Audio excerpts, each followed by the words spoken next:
Welcome to Bard's Breathe Easy Service Training.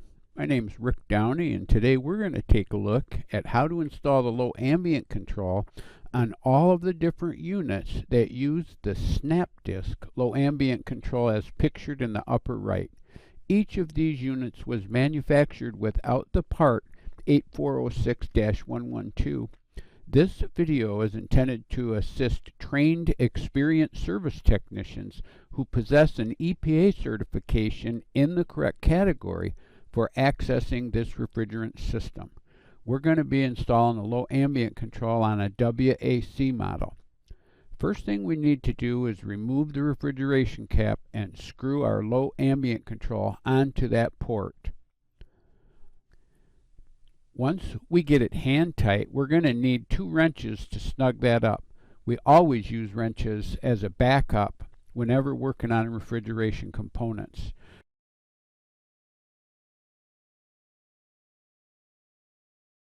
And then straighten those wires out so we can feed them up through the opening and into the control panel through that first grommet.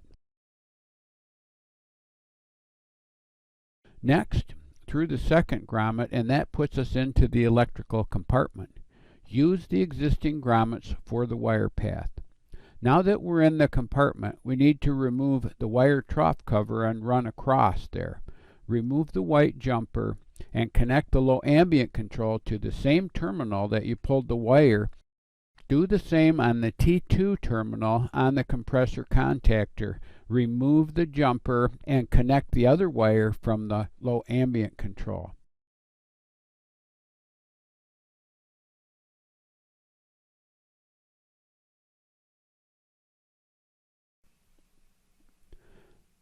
Now that the low ambient control is wired, we need to clean up the wiring a little bit, straighten it out, and put the channel cover back on in the control panel.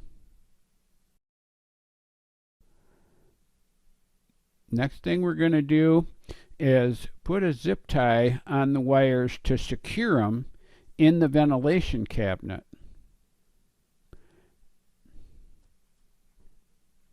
And then cut the excess off.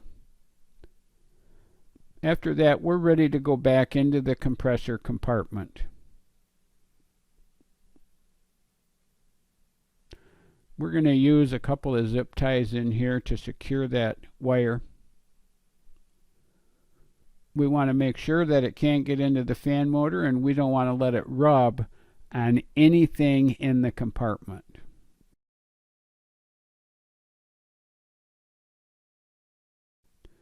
Once we get those zip ties in, cut the tag end off, and then we want to make sure there are no rub spots to damage insulation. And finally, when we get the job completed and the unit is fired up, we need to leak check that connection we made on the low ambient control. Now that we've seen the installation, the balance of the slides are really to point out where the jumper is that you need to remove, and in each case, when you remove the jumper, you connect the low ambient control to those terminals. Here is the W18 and W24, the same as the model we looked at in the video. One wire is connected to T2 on the contactor and the other the terminal block. When you pull the jumper, connect the wires. Here the TS, TH, and CH models, the jumper is connected to terminals 2 and 3 on the bypass relay, and you can see we've laid in the diagram for the low ambient control right behind the red arrow.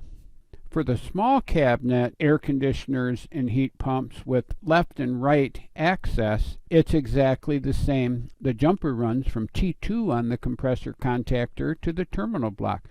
Remove that jumper, connect the low ambient control. For the SAC, the 2-stage air conditioners, and the ACP, which is the multi-tech unit, it's exactly the same as the unit we saw in the video. It runs from the terminal block to T2 on the compressor contactor. Here we're looking at the Q-Tech models.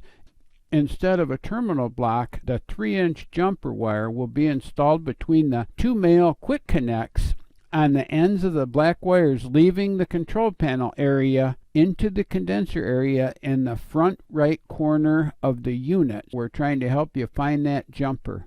remove the jumper and connect the low ambient control wires in place of the jumper. And then on the iTech models, you can see in the upper right, 2 terminals on the fan logic board are LA for low ambient control. And on the left, you can see where that jumper is shown in the control panel. The far left picture shows the low ambient control location in the condenser and where to route the wires through the grommet. If you need more assistance, Bard Technical Services hotline is 1-419-636-0439. And they're open from 8 to 5 Eastern Standard Time. My name is Rick Downey, and you can reach out to me for any training questions at rick.downey@bardhvac.com. Thanks for viewing this video, and thank you for choosing Bard.